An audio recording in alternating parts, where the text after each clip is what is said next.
Should we start? It's 3 wins in a row. I suppose the message to the players is just keep this great form going, is it? Yeah, I think we've just got to be a bit relentless, really, in terms of our demands with the guys about not getting comfortable or accepting where we're at or what we've done. It's been great, been really, really good, a really strong week for us, really good performances, a different kind of performance, especially late on at Burton. But yeah, been really pleased with them. Really proud of the way they've responded after a tough period. But now we need to make sure we've got to keep driving it on and kicking it on. So, yeah, I think that's the message, is more of the same, try and improve on the things. There's definitely a lot of work we need to do and a lot of things. And we're trying to squeeze that in this week and try and match that with a bit of recovery time as well for some of the guys that need it. But, yeah, I think it's just keep driving on, keep working on the stuff we need to and try and improve again for the next one. Do you set them a points challenge, Russ? I don't know, 70 or something like that for the season? How much you can get to with 9 games to go? No. I think we've not done that all season, really. We spoke about the next game. The process very much is focused on improving from day to day, week to week, game to game. And that's it. I just think, yeah, we set them points target. I don't really see the benefit in that right now. It's about us trying to improve every week and measuring our own performance week in, week out. So yeah, we'll have a chat about it again today about what they feel they should be aspiring to towards the end of the season. And I think it's to make sure that we don't at any point just sort of float through or be comfortable. We need to keep pushing and improving, and yeah, we'll see how many points we hit by the end of the season. Because of the nature of the league, your last 9 games, pretty much all of them have got something rested on them, haven't they? With either teams looking for automatic promotion or playoffs, or even the ones down at the bottom. Yeah, I think it's a really good point, actually, and I think it's something that we've made the players aware of, that every game is going to be really big for a lot of the teams. So we're going to have to match the energy and intensity of every single team because they've all got a lot riding on it. But again, with that, there comes a bit of pressure with the opposition. You know, I think we've managed to get to a points tally now where the guys can not sit back, not relax, but maybe play with a little less fear than there's been a lot of the time since we've taken over, in terms of just being aware of people underneath you and below you. But we want to try and finish as high up as possible. And, you know, we will have a say on both ends of the table, really. And that's something to try and look forward to. And, you know, we have to just keep driving. It's as simple as that, and concentrate on ourselves and be aware of the opposition, put the game into context for the players whenever we're playing, whenever we're playing. But ultimately, it's about how we perform and how we keep trying to improve. It seems like you've just tinkered a little bit with your team, bringing in an extra midfielder. Josh McEachran's gone in there, and results maybe have turned since then. Do you correlate that with anything? Yeah, Josh has been excellent. I think he's been really, really good. I think we've done that a few times this season. We've changed that formation, which has probably just been the longest period of doing it. It's definitely helped us. It's also with the personnel we have. You know, losing Dave Kasumi was a big miss for us. He played that single pivot so exceptionally well. And we've had to change the dynamic of the team a bit, obviously, since he came out. And also, yeah, I think Andy Sermon and Josh have just, if you look at the 4 midfielders we've got, they're extremely talented. They've helped us control games, there's no doubt about it, and dominate the ball. And we've looked really threatening. It's quite strange taking one striker out, and we've probably created more chances than we have done for a long time. So, yeah, we just... You know, we spoke about it a few weeks ago, Jeff, about Plan B and all that stuff. It's just trying to adapt to different problems, trying to find solutions. And at the minute, we found that one that was working for us. But, yeah, we know we can change back at any point as well. And it's something we've discussed as a group of staff. And I'm sure you'll see a mixture of both before the end of the season. Helps having a settled side as well, doesn't it? It makes such a difference. Yeah, it really does. I think that the Burton one, we looked a bit tired towards the end, but you can understand why. These guys have gone shoulder to the wheel pretty much for the last 4 or 5 games together, and it's been a really intense, hectic schedule. So yeah, I maybe could have freshened up for that, but we won the game. All the subs that have played and come on during those games had a real impact.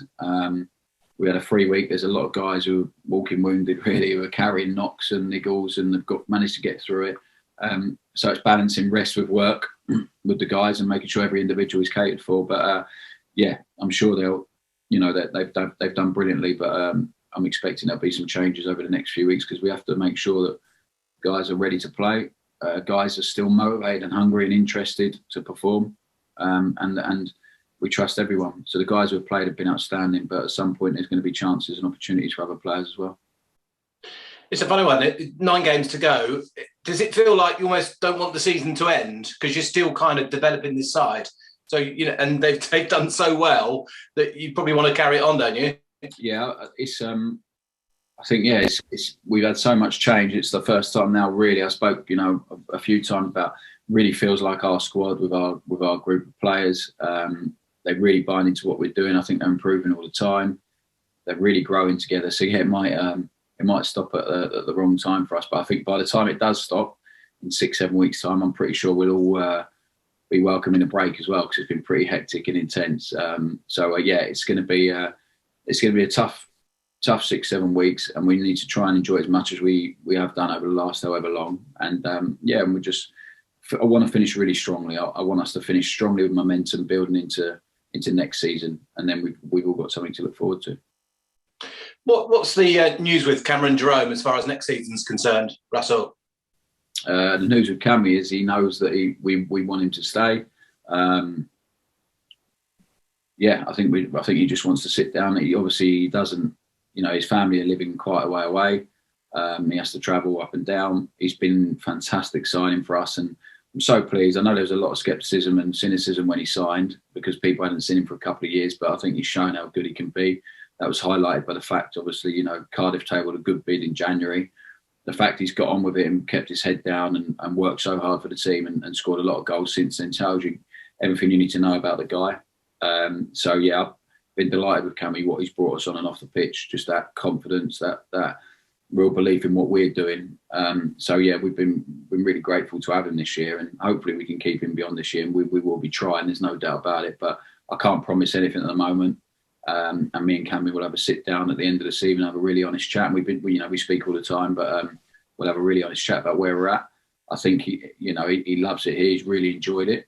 But there's a lot of factors when you get to a certain age that you have to take into account. And there's kids, there's school, you know, there's his wife, and there's a lot of factors. So we'll have to wait and see. But of course, we'll do everything we can to try and keep him. At Doncaster, a little bit of a slip up. It's probably because of what's gone on behind the scenes managerially. What do you make of them? They're just traditionally a very good League One side. Yeah, I really like them. They're a good team. They play some really good football. Obviously, I think that's been them traditionally for a long time now. They play good football, really established side. They've obviously been to the Championship. They're a good team. They're a good side, good team. Obviously a new manager now, but he's been there for a long while. It's going to be a tough game for us. There's no doubt about it. You know, we've watched a couple of their previous games, and we've been impressed. We've been impressed by them, and it was a tough game at the start of the season there. A game I thought we played really well in. They've done really fantastically well, and it will be a tough game for us, but it's one to really look forward to and be excited about. And I think it'll be a good football match, and there's no doubt about it. We've had a couple recently that have been really good games, and I think this will be another one. You must have come across Andy Butler in the past, haven't you? Played against him over the years, and I'm sure we've had a few battles. But it's another new manager in his first role, and I look forward to having a battle with him, and then having a good chat with him after about how he's finding the job, and wish him the best after our game. And James Coppinger is still doing it for them. Dino's going to find out he's not the oldest player on the pitch. There's someone else who's been playing longer than him. No, tell me about it. It's he's had an incredible career. Their version of Dino, I guess. But what he's still doing at 40 years old is incredible. I think he's come out and said it's his last season, isn't it? So and he's already set his path on the next step in terms of helping young players on the psychological side of the game and stuff. So a lot of a huge amount of testament to him, his professionalism, huge amount of credit for going as long as he can, and that level he has done as well physically, and obviously what he brings technically. He's always been played against him over the years, a fantastic footballer, and he's given them a hell of a lot over the years. So I'm sure he'll get the recognition he deserves from their supporters, and he's someone, if he gets on the pitch, that we have to be aware of, because he has real quality, and you don't play until that age if you don't have professionalism, quality, good mentality, and he's got all of that. So yeah, he's huge, been a huge player for them over the years. Just a final one from me. We're speaking to Ethan Leonard in a bit. What have you made of him since he's come down from Manchester United? He seems to have shown a really good attitude for a kid. Yeah, we love Ethan. He's been fantastic. He's got better and better and better. He's improved every game. He's played a lot of football. He looked a little bit tired on Saturday, and he was carrying a bit of a knock. And yeah, he's been fantastic, and we're really pleased with him. I think Man United are really pleased with how he's been treated down here and how he's done. And he's got a lot to work on, but he's got all the attributes to be a really, really top player. And what I love most about Ethan is he's really willing to learn. He's really coachable. He's always smiling. He brings a lot of energy and enthusiasm to the team. And sometimes when you come from a big club like that, it'd be really easy to come down with a little bit of a chip on your shoulder to feel like you don't need coaching and all that stuff. But he's brought none of that. He's been excellent. He's been really, really good, and he's really helped us on the pitch. And he's been fantastic off it, and that's all you can ask, especially in the first loan. Especially he's had a few injury problems since before he came in, so he's played a lot of football, and yeah, we love working with him. Lovely, thanks, Russell. No problem. It would be logical to keep him next season, then, wouldn't it, Russ? Cool, we'll try. I think it's obviously there's so much has to fall into place, but yeah, we'll definitely try. But I think it comes down to Ethan. It comes down to Manchester United first and foremost, and Ethan and his representatives and how they feel. He had championship interest at the start of this season, but then got injured. So yeah, we'll have to see. And that's unfortunately when you attract good players and they come in and do well, and the system and the way that we play, you run the risk of not keeping them for very long. And that's just how it is. That's the way it is with loans. But yeah, obviously. He's been really good, and he's getting better and better. And first loans, you expect a bit of inconsistency, etc. But yeah, if we were able to be lucky enough to get hold of him for next season, obviously we'll all be very, very happy. But we'll have to wait and see. Obviously, there's still quite a way to go here, 9 games, and then we can. Of course, conversations have already started, but there's a lot of things that need to fall into place, and I'm sure Man United will want to take a really good look at him after he's been out on loan as well. I think as quickly as the world was falling apart with 3 defeats in a row, it's as quickly as you've rebuilt the world and everything seems right again with 3 wins in a week. It's funny how League One works, isn't it? Yeah, nothing was falling apart here, Toby. That's for sure. We knew what the issues were. We were really frustrated with the results, but as I always say to you, we're really consistent with our approach with the players, with the process, with what we're trying to do, and I think we try and learn something from every game, whether we win or lose, and win, lose or draw. And it just gave us a bit more clarity of what we needed to do, the problems we were facing, and just took us a bit longer than we would have wanted to put that out on the pitch with the players. But again, when you have so little time to work in between games, it becomes really difficult. But yeah, the lads have responded fantastically well. I'm incredibly proud of the response from them, and the commitment, the desire, the intensity they've played at, with the energy they've played at. It's not easy, physically or mentally. So yeah, it's been great, and they've deserved a little bit of rest time before again working really hard this week and preparing again to try and build on the performances they put in. I think about half of the division is separated by 7 points at the moment, which is ridiculous for considering we're coming into the closing stages of the season. I mean, you say that you don't want to let your foot off the gas, but I suppose everything's still possible, isn't it? Everything's still on the table, and it's still all to fight for. Yeah, I mean, if you won 9 out of 9 games, then obviously you give yourself the right chance. So, but it's tough. It's really tough to do that. It's really tough in this league. We're still real work in progress. But yeah, I believe we can beat anyone on our day. There's no doubt about it.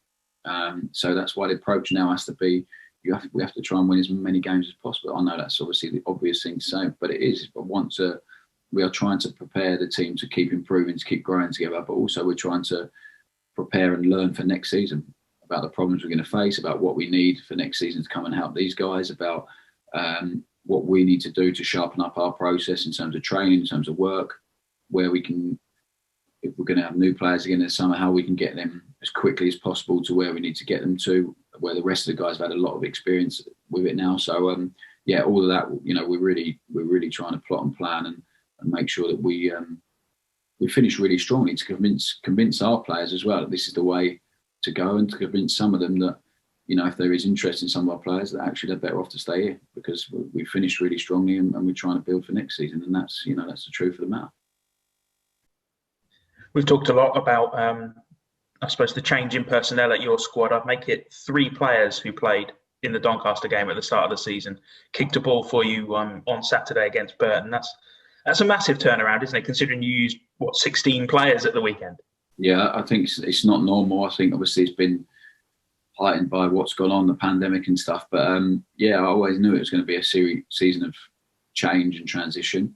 If I had it, if ideally we would have done it all last summer and it would give us real time, but we were really restricted financially, obviously with the pandemic and a lot of players still under contract here, etc. So I think it's probably been a bit more change than everyone would have wanted.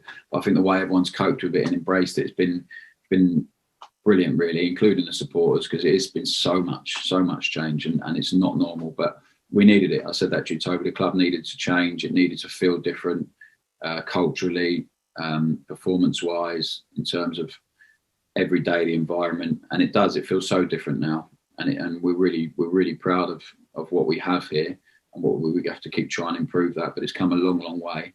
And I feel the team has as well on the pitch. And we have to keep reflecting, what the changes and keep reflecting the improvements in results. But everything else we've been really pleased with. And we just need to keep improving it now, keep driving on. We're never going to settle. And I think change has been good. I really do. But with change, I knew there was going to be some really difficult and sticky and messy periods, and there always is with change. But I think everyone's adapted to it on the whole really well. Despite it being the first game of the season up at Doncaster, there was a lot of signs of things to come. I mean, the domination of possession was one thing that I seem to remember from that game, and Bailey Cargill's goal, which was fantastic and a really great team move, but also one that sort of felt the result wasn't the one you wanted. Yeah. It was the story of our season early on, wasn't it? We carried on from there, really. I felt like we should never have been 1-0 down. I think they had one shot. And then, all of a sudden, we were fighting to get back into the game. We'd done it brilliantly. And we missed a really big chance. Carlton missed a header in about 8 yards out in the middle of the goal, really late on. That we could have won the game. And we probably should have. I felt we really dominated. We were really good on the day. And then that's how it went for 6 or 7 games, frustratingly for us. Performances were better and better. We just couldn't quite get the results. Fortunately, we've been able to match them up a bit more later on in the season. It's been, I said to you, that's really, the start of the season's really hurt us and for the rest of the season, because it's never felt as comfortable, as progressive as it should have felt at times because of the start that we had and the points we're having to make up on everyone. So, that's been a big frustration for us. And that was a really frustrating start for the season. But at the same time, if you look what they've gone and done since, a lot of people would say it's a really good point away at Doncaster and a really good performance. So you have to look at the positive. But pretty much set the tone for us in terms of frustration.